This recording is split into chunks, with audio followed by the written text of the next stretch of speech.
Wow, David talks about something niche. Couldn't have seen that one coming. Yeah, look, I know that this is kind of cliche for me at this point, but I really like niche things. Kid Icarus being an obvious contender, if you've seen my upload schedule recently. Ready for Smash. Though unlike Kid Icarus, Touhou is actually popular on some random island named Japan. Now sounds like a cleaning product. Another thing unlike Kid Icarus is that this series has the fact that I never actually played a game from it. I have no real background knowledge, experiences, or biases with the franchise unless you count, like, Bad Apple and Sayuka's theme, but we'll get to that. I will likely have no idea what I'm talking about since, like I said, this is my first time ever playing a Touhou game, so don't get mad at me if I get anything wrong. So before we get into the game and everything around it, let's just take a quick moment to say why I decided to do this at all and get into Touhou and possibly turn this into a series, though don't count on it at all.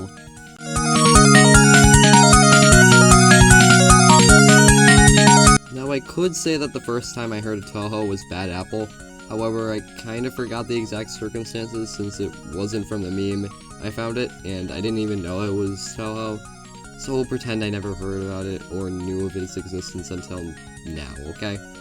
Okay. The first time I figured out about Touhou's existence was in the release of Terraria 1.4.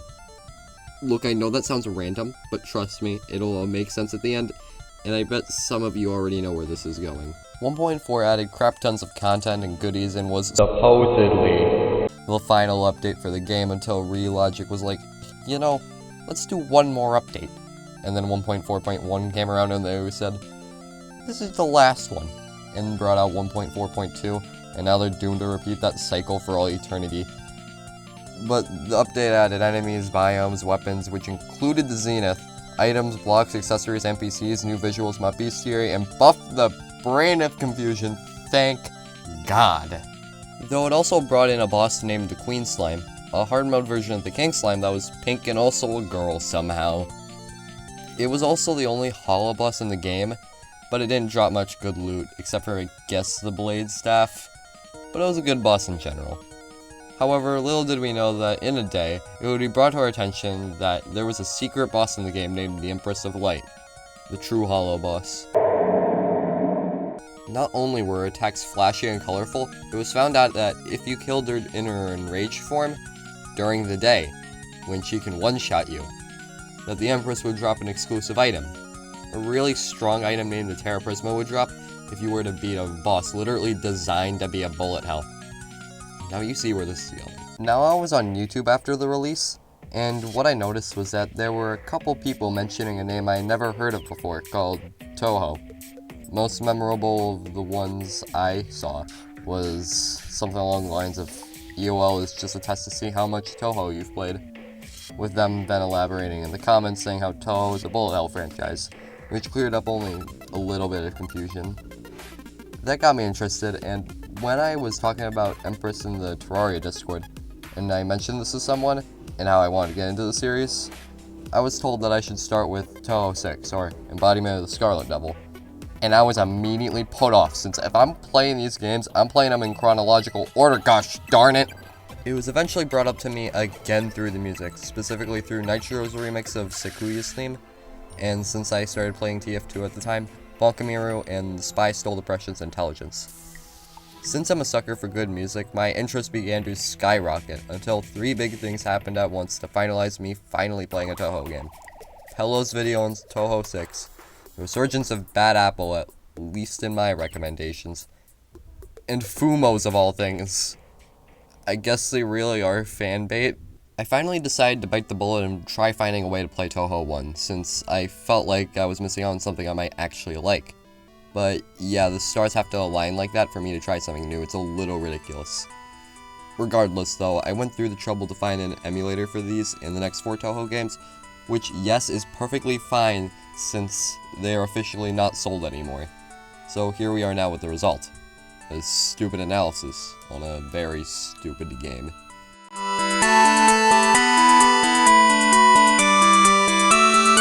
Touhou Highly Responsive to Prayers, or Touhou HRtP, or Touhou 1, or The Reason I Can't Have Happiness, is a game made in 1995 for the PC 98.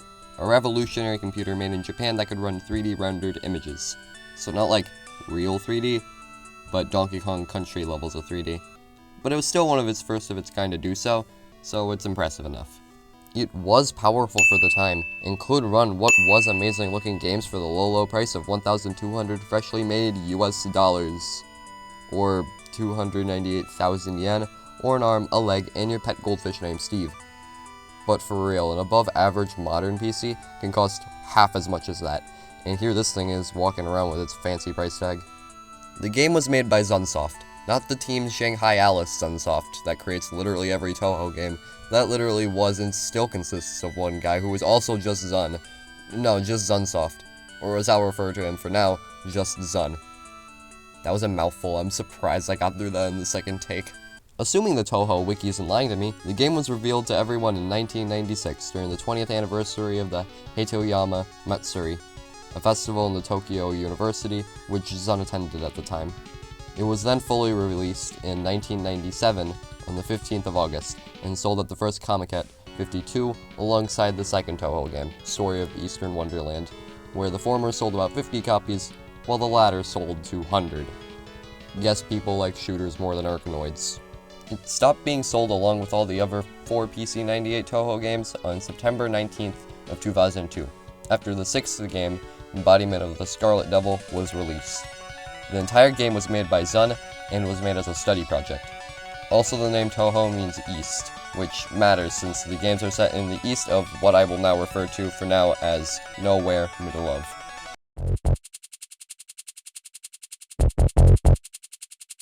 The story of this game is very simple and almost found exclusively in the manual, until the end, of which there are 4 of them.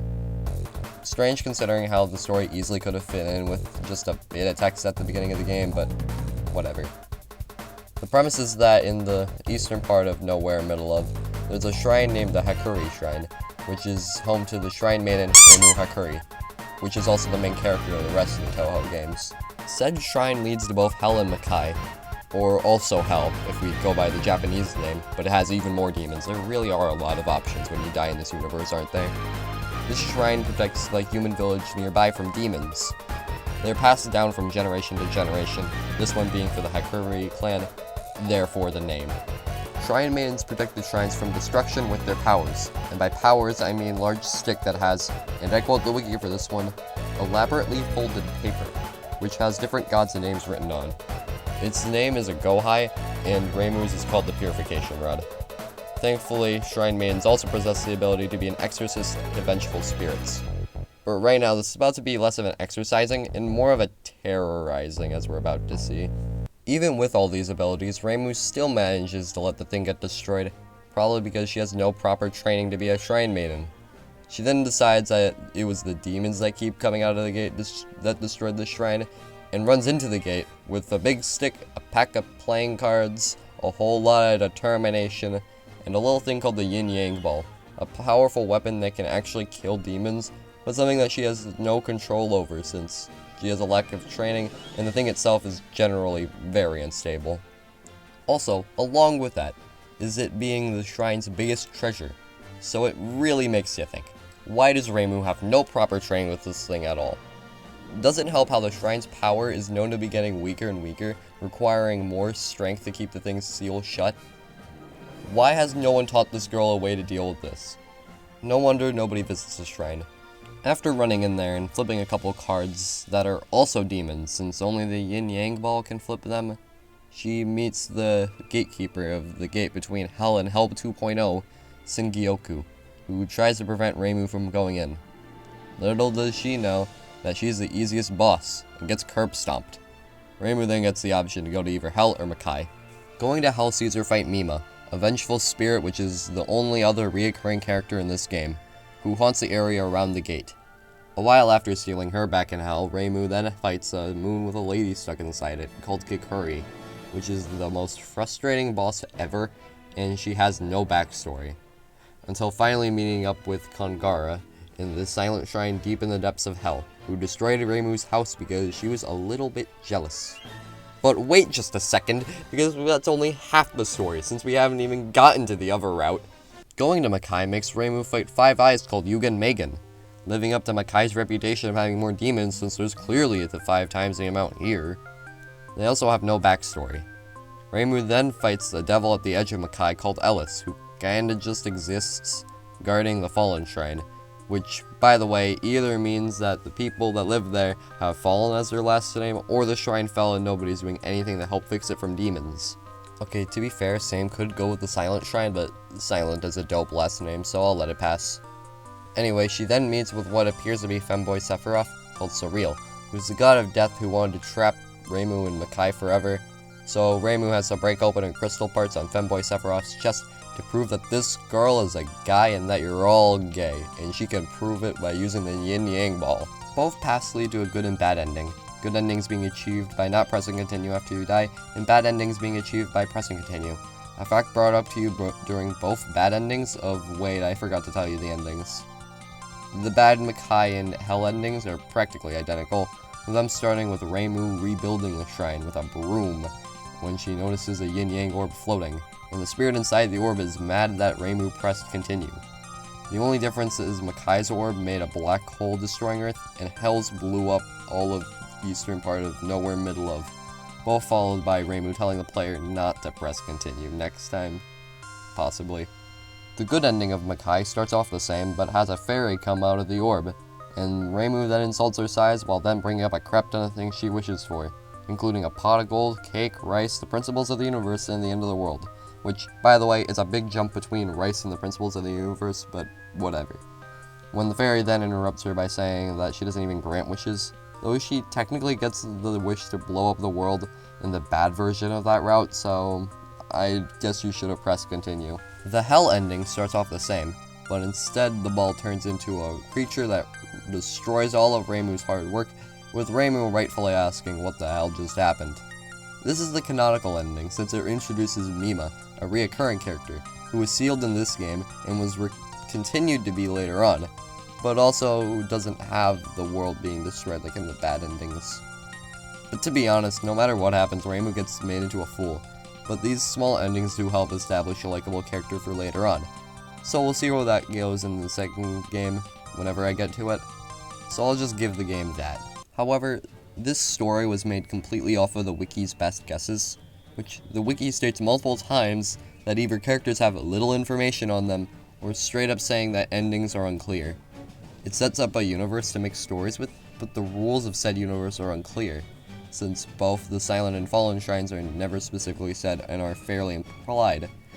None of the events have any reason to happen and seem intentionally random, like how Reimu somehow knew to go either to the Fallen or Silent Shrines, or even knew where they were in the first place, or fighting Ellis and the Five Eyes, like what's up with them. There's also this slight backstory to the Hakure Shrine, about how it was made by the country's strongest sages and shamans, and cost many lives to make. But it doesn't really matter at all, since it doesn't seem to be an important landmark to the general public. There's so much backstory here for not enough payoff.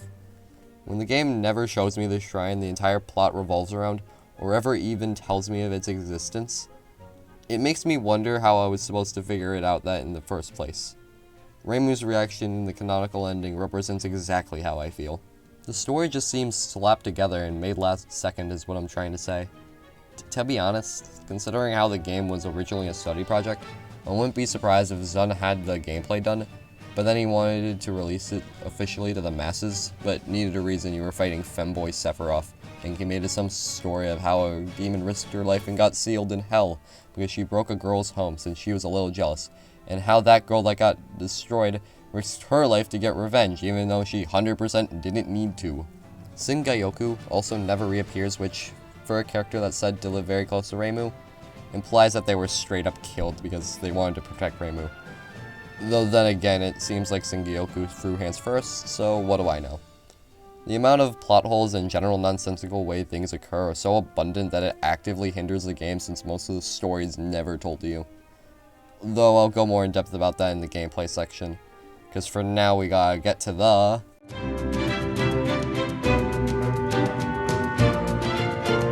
The music of this game makes a sin that should never be replicated. Lots of high notes with lots of compression. Ever hear a microwave beep? Yeah, it's that, but in a more musical way.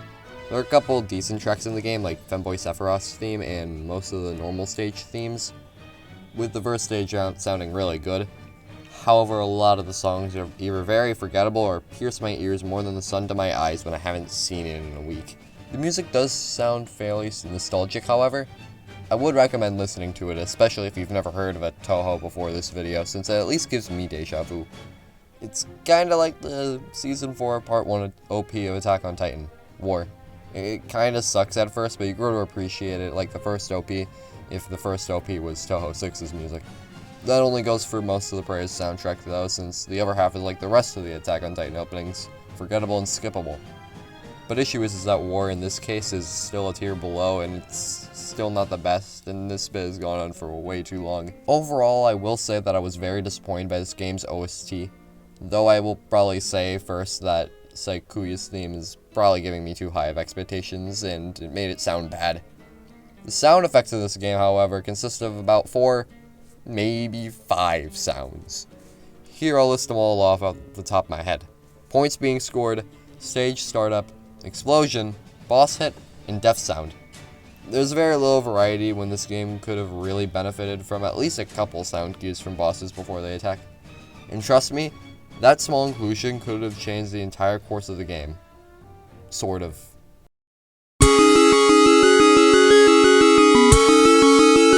The visuals of this game feel like an acid trip. It hurts my eyes after a while, but you get used to it eventually. The backgrounds are 3D models turned 2D, which is what the PC 98 was made for, to be completely honest. But the problems will rise when I can't see the crap that can kill me, since the backgrounds blend in with the foreground. And if that isn't the case, then sometimes it's all the eye pollution that makes it hard to make out what's actually heading at you at Mach 10. How am I supposed to know that there was a bullet heading straight toward me without tracking it right when it spawned? The final bosses are a main example of this, however lighter colored main stages are guilty of this as well. I couldn't imagine no continuing this game without save files of some kind, and this is often the main reason you'll get killed. It definitely doesn't help how the Yin Yang Orb will sometimes decide to face through barriers, completely throwing you off and possibly killing you. Another problem was the backgrounds in general, since they just add on to the questions I already have. Why am I flipping carts? Where am I flipping carts? What is that? Am I fighting in the most colorful void imaginable? There's no way to know what you're looking at half the time, so everything just looks like it was based off of random colors and shapes. Like, look at this. Or this. What about this? Think it over. Where am I here? And no, saying hell is not a valid option, even though you're in fact right, it is hell, but you meant it was hell to look at.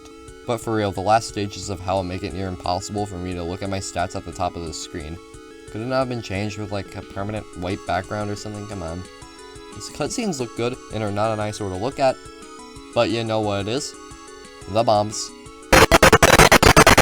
I didn't explain this too much in the sound effects section, but the noise the bombs make is like listening to just the bass of the song. The visuals at least complement that by shaking the screen and making it look like I'm about to crash the game any second now since I pressed Z and X by accident. The bomb explosion effect makes me feel like I just dropped a nuke on my PC. There really is no reason for it to be so intense. But I think that's enough about the visuals. Time for me to get into the real meat of this review, which is about... That thunder just freaking... I'm not sure if I got in the recording, but that thunder freaking went ham.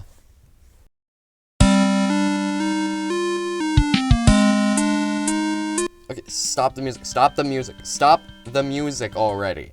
Let's point out the elephant in the room right now. This isn't a Touhou game. Okay, this isn't a traditional Touhou game. You know that phrase, insert thing here is a black sheep? I think I found the opposite of that, and how Touhou 1 is a white sheep. You can see this game as either different from other Touhou games, or that every other Touhou game is unlike this one. What I'm trying to say is that, since Touhou 1 is the first game, but different to every other Touhou, does that make Touhou 1 a spin-off, or every other traditional Touhou game a spin-off? Just some food for thought. This game is an Arkanoid, or if you're normal like me, a Breakout-like. You know, a game like the famous game for the Atari 2600, Breakout. It's like that. Though there are some bullet hell elements that exist in this game too, that are reminiscent of what the series is actually known for. The general gameplay consists of flipping over cards with the Yin Yang Orb, and then flipping them all to get to the next stage. But be careful, since the Yin Yang Orb can kill you if you hit it. which is very appropriate considering its design as a yin-yang symbol, very good attention to detail. Flipping over cards grants you points, and the more the ball hits the cards without hitting the bottom of the screen, the more points you are awarded. You're given points at the end of each world as well. You can get more lives by getting 400,000 points, and there's a chance that every card will drop a point ball, which will give you more points every time you collect them, as long as they don't hit the bottom of the screen before they despawn. And bomb extensions, which give you a bomb, which are helpful since it's the only other way to get more bombs without dying. Bombs flip all cards over, which is not a win button for the later stages, since you'll have to flip a card multiple times over. Though, it's kind of a waste using it there, since the real challenge of the game comes from the bosses, and bombs can do a whole 2 damage to them, and give you free invincibility. Bosses happen every 5 stages, and they, along with everything else, change after the first boss, where you can go to either Hell or Makai, which both have different bosses, endings, stages, music, visuals, donuts, you name its history. There are 20 stages you must complete to finish the game, but due to the 2 routes, there are 35 stages in total. There's also a timer, which isn't counting down seconds, but schmeckens, which are a weird limbo in between milli and normal seconds, which, by the way, Mario also uses. Once that timer goes down, enemies start laying fire on you, which looks intimidating until you realize that you can up and delete these things by pressing Z. Oh wait, I forgot to talk about the moveset, didn't I? You have 3 basic controls: walking, obviously, and to hit the ball, shooting a card, and using your Gohei. Cards delete projectiles, just like the Yin Yang ball, but less effectively, and the Gohei can reflect them.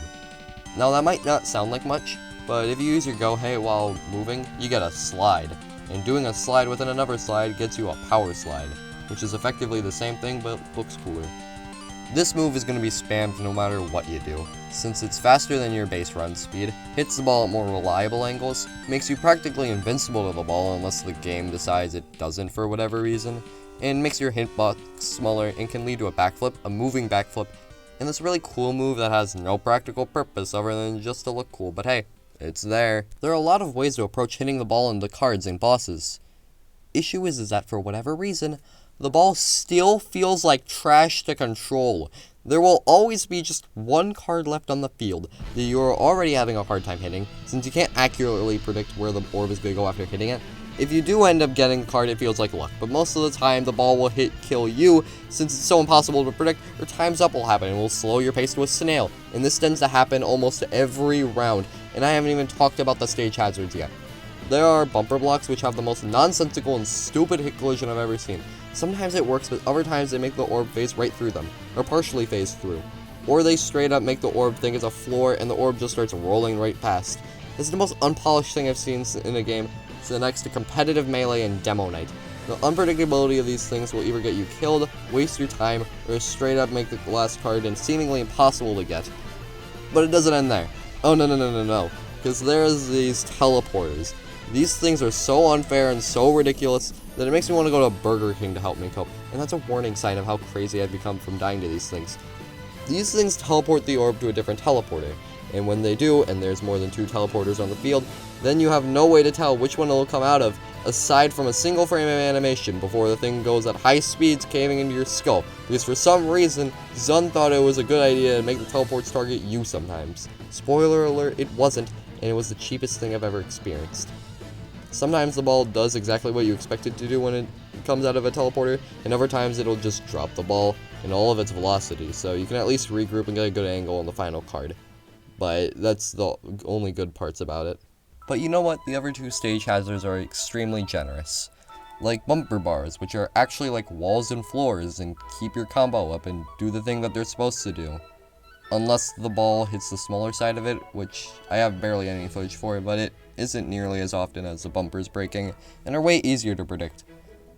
Turrets are also very good, and they add pressure to you without being completely unfair. And since they're constantly on the move in the game, they aren't too consequential, especially since they don't shoot too fast, unless you're in like lunatic mode. Except for the shotgun ones, those things kinda suck. But I'm back to being angry again because of the bosses suck. I've never had so much pain fighting most of these bosses since playing Chapter 23. God, I hate that part. If you're a mind reader, fortune teller, time traveler, or a Joestar, then you need to love this game. Though you should be doing more productive things other than playing Touhou 1. If you're doing anything else though, it's gonna be rough. Most bosses' attacks are instant and give you no time to react, without any sort of indication it's going to happen. Ellis, for example, has an attack where she rains rockets down below her. Nothing you want to be hit by. However, she also has an attack that shoots lasers across the entire stage, and the only real way to dodge them is getting underneath her. And there's no way to tell which of the two moves she'll do without up and guessing. So this game is up to a dice roll to see if I die or not? Oh yeah, did I mention how bombs, you know, the thing that you spam the hell out of at the end of every boss for 2 damage? Yeah, sometimes they straight up don't work. Not because the boss has invincibility. No. Because the game just kinda dumb and can't register 2 damage. So you can use a bomb, see the flashy, seizure-inducing effects. You'll go invincible, but the boss still has full health.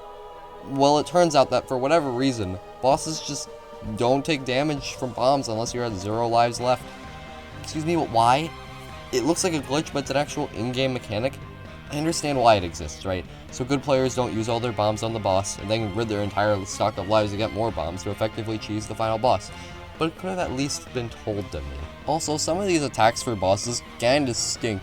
Jigoku is fine enough boss, but what isn't fine is Yugen Megan and Kongara being able to completely soft-luck you from surviving with their dumb moves, Mima and Ellis being straight up unpredictable, Kikuri being a ridiculously long boss, which is also extremely annoying to fight, and Femboy Sephiroth for having 2 phases, being extremely tanky, and also being so flashy that I can't see what attacks are coming at me, since there are like 5 things happening at once. Also, for some reason, Femboy Sephiroth, Ellis, and Kongara have long unskippable cutscenes that replay after you press continue. I said way back in the sound section that this game would have changed completely if more sound effects were added before a boss attack. That way, if I've fought a boss before, I can just use what I already know about it to fight it. Also, both Kongara and Femboy Sephiroth have lingering projectiles, which are a real problem for a game where I can only move in 2 directions. The real limited directions also make fighting bosses with lots of projectiles a mess, like Kikuri, who looks like this. I don't get it at all, but I'm surviving it anyway. The large amount of projectiles also makes hitting the orb into the bosses a large pain too, since if the orb isn't directly in front of you, then you have no chance of hitting it. So that means that you have to balance hitting the ball and dodging unpredictable attacks at the same time. Also, there's a timer for boss fights. I don't have any footage for me staying alive long enough for this to come into effect, but I'm sure that this mechanic is bullcrap, since imagine staying alive long enough slowly chipping away at boss's health, hoping the ball hits the boss one more time. By just complete chance, since that's the way bosses work, it forces you to do that half the time. Just to die to a barrage of bullets because of time's up, or just having to take the boss even slower than before because of it. Bombs are a blessing in this game. But wait, I forgot to talk about the difficulty levels. Both the footage that you're seeing right now and the first playthrough of the game was played on normal mode. This is because I'm not a wimp and play easy mode, but mostly because I didn't want to play the 2 harder modes, Hard and Lunatic. Mostly because they're actually played to draw out confessions and interrogations. Hard is actually fairly normal. Faster fire rate for sentries, more bullets, more boss health, normal stuff. But for Lunatic, whenever you hit a card, a bullet goes straight down toward you, on top of all those things that were mentioned in hard mode. So I guess the beginning of rounds are just a mess. Let's see how it is.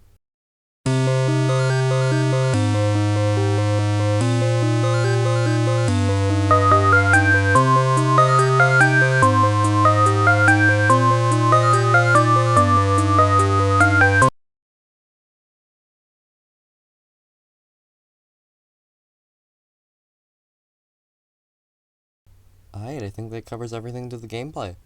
But in all honesty though, this game does require some skill, and you can definitely get good at it.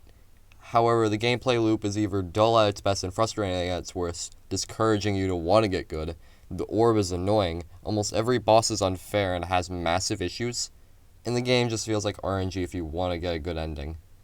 It's like the full game equivalent to fighting Moonlord in Terraria. Like, yeah, it does require skill to get good at. However, after a while, it just feels like RNG since you're going to be playing at your absolute best. And then the game's just like, nah, screw you. Die. Now here's some of the nitpicky things I found about this game I would like to mention here, but didn't really matter too much at all, but are still semi-important. First up, why do Reimu's cards in Gohei make half her head phase out of existence for a second? What's up with Makai final stage? There's a lot of religious imagery here, and I can't tell if it's meant to represent Christianity or Taoism. I'd assume Taoism, but then what's up with the cross? The demons of Makai worship the biblical god despite the fact that they know that there's a god of death and multiple other gods, may I mind you, that aren't him. Is that just a way to rebel against the god of death? If so, why are they fighting Reimu, who wants to bring down said god of death as well, at least for a short time? Unless, of course, this isn't Makai and is the real world, which makes even less sense since the god of death lives in the depths of Makai. So how would we fight him if we weren't even doing the first step, which is going to Makai in the first place? Why are we making a detour?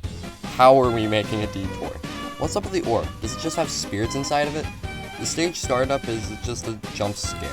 Why is it that when point orbs haven't despawned, and you finish the stage before they did, come back only during normal stages, and can continue their progress to the bottom of the screen, but not during boss fights? What are Sengyoku's phases all about? Is it a yin-yang orb, a lady, or a male priest? Who's therefore the first male character in Touhou history, also being the second character in Touhou history. Why does Femboy Sephiroth have a second phase but not the other final boss? It's not like Femboy Sephiroth was easier before that, because the boss was harder than Kangara before the second phase anyway. As you can tell with the footage, because I gave up trying to get to the second phase at all, and just used a save file. Why is Kikuri so large but I can only hit the middle? Actually, I can say that about most later bosses even. Why does Reimu change colors during certain boss fights? Is it like how in JoJo where the characters change colors for stylistic purposes? Because if so, at least there, it's consistent with each character and background. Here, Reimu can be Italian 1 minute and Ronald McDonald the next. So what's up with that? I guess it's because these two colorations happen on different routes, so yeah, it's official. Going to the demon world makes you a mascot for McDonald's. Why did Reimu go to hell alone? Doesn't that just seem like an awful idea? Are the timeout demons stupid since they don't know Reimu until a minute already passes? Why do sentries not track the player but instead have a predetermined place for them to shoot depending on where Reimu is? Which some of those places are designed to never be able to hit you if you just stand still. Why go through all the effort to make them track the player when you could just make them track their exact location like normal? What is with level 18 of hell? Why did Sun do this? Can somebody explain to me what happens during the flower slide animation? Why does killing one of the 5 eyes for Yugen Megan kill them all? Or are they just one giant being? And also, why are the cutscenes such a small resolution compared to the game? So here are my final thoughts on this game. It's just that you have to get good at it, but the game has so much RNG involved that every time you die, it just feels unfair. And the footage you're seeing right now, I gave up, like I said before, being Femboy Sephiroth and just went to a save file, since it's just a luck-dependent mess. It really is no wonder I was told to play Touhou 6, since this game really does not hold up that well. I apologize to the person on Discord that told me to play Touhou 6. So to wrap things up, this game is not a Touhou game, with an incoherent story with one character, visuals that have no real sense of location or colors, music that has rare highs and common lows, and is extremely unfair and unfun to play to boot. Do I recommend this game? I have no idea. If this is your first Touhou game, no. Don't be like me. I was a fool. Just start with 2 if you care so much. Mostly because this isn't even a bullet hell. However, if you have already played multiple Touhou games, I couldn't recommend it enough, even with the bad parts of it existing. Okay, hear me out. It's good to get a grasp of the history of something that you like, and this is literally the first game in the series, and it's really easy to find an emulator for it. There's really no reason not to play it. The game isn't too long, and hey, if you don't like it, then bombard me in the comments and dislike the video. I won't get that mad. Oh, and if you're one of the people that actually like Breakout-style games, please contact me to prove to me that you actually exist. My email is, who the hell are you? Please seek therapy, you absolute maniac, @gmail.com.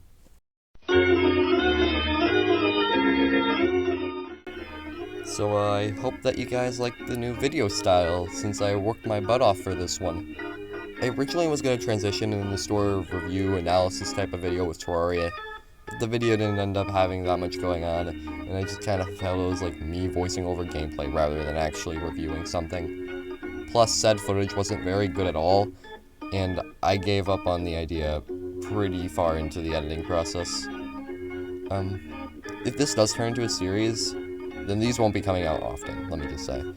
Because with the start of the school year, rather than this being a thing I do every month, it'll be like every 2, even 3 months depending on what's going on, since I usually do video projects, since it's impressive to those that don't realize my subpart editing isn't very difficult. So subscribe if you want to see them. I might re-upload my school projects here, since they are actually kind of okay, and I don't think it'd be too out of place, since they aren't too corny. However, you can tell me what you think in the comments. But for now, that's all from me. Have a great day.